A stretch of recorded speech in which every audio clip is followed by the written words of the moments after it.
She stood there in the doorway looking at me with her panties down around her ankles, and she said, "I have to go pee." And I said, "So go pee." And she said, "I can't. There's a cow in the potty."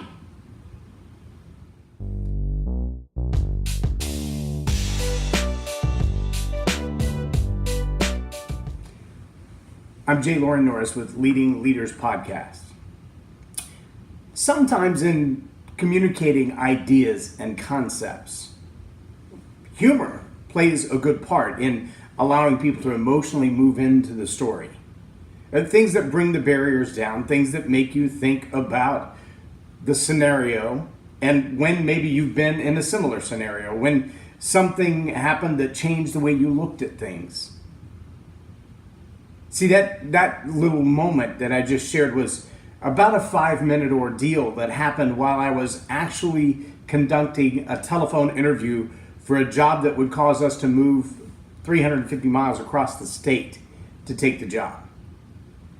And in the process of the interview, we're literally packing to drive for the interview for the next day.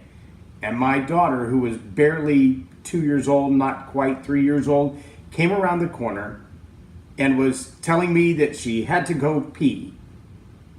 And I had the phone to my head, but she's yelling at me right off the edge of my armpit. And so I hold the phone and I tell her, "So go pee." And she comes back around the corner again. Now she's crying. She's got tears streaming down her face. And I said, "What is the problem?" She said, "I have to go pee." And I'm like, "You're potty trained. You got this. You can just go in the bathroom and go pee. You've obviously already got your pull-up off. You're good to go." And she disappears around the corner again, and the new boss says, "Are you okay? Is everything gonna be all right?" And I said, "Yeah, I don't understand what the problem is. She has to go to the bathroom, but mom's back there. It should be fine." So we go back into the interview, and not 2 minutes later, she's back again in the same condition. And just crying, little eyes out, her face is red, she's trembling. And I said, "What seems to be the problem?" She said, "I have to go pee." I said, "So go pee." And she looks me square in the eye and she says, "I can't. There's a cow in the potty." At this point, the boss and I are both laughing, and I'm thinking, what kind of cow gets stuck in the potty? Of course, I have kids, so it could be a plastic cow, it could be anything, right? No, I walk around the corner and there in the potty is a live baby possum. Somehow it had come down through the methane tube and it was in the ceramic bowl scratching for its dear life trying to get out of the water.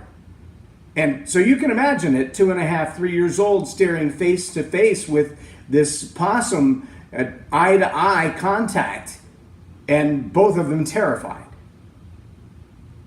And see, we as adults, we might look at that moment and go, "Well, I can see how that would be frightening." But what about the perspective of the 2.5-year-old or the possum? Now, telling that story can be viewed as a purpose of perspective. It can be used as a connection point. It's all about the power of the story. But one area that I'm still working to master in my own life as a leader, as a communicator, it's part psychology, it's part sociology, it's about the part of the country you live in when something like that happens, it's about the time of life that you live in when something like that happens, it's about the people around you when something like that happens. But the ability to communicate that story, that's an art form and a skill set. Now, I've been telling the story for years, but mastering the comedy in the story, see, that's a leadership area that I'm still studying. Yes, I do still study. I study leadership, I study psychology, I study sociology, I study politics and religion, because I speak all over the world on many of those things. But the challenge for me still is that comedic timing. Still nailing exactly what makes funny. So I spent my day yesterday just studying, watching dry bar comedy for almost 9 hours.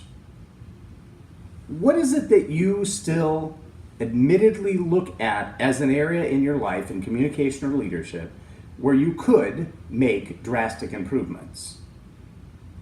take some time to study that subject, even if it seems off the wall or oddball to you. Take some time and pour yourself into it, because if you can improve your skill just a little bit, I love the way John Maxwell says it, leadership is a lid. Everything rises and falls on leadership, but leadership is a lid. And in your life, whatever that lid is, it's your ability to communicate with humorous stories, it's your ability to understand other people's perspective, it's your ability to receive criticism, whatever it is, wherever that lid is, everything else in your life will stop there. If your leadership and communications is a 4, nothing in your organization will ever exceed that 4.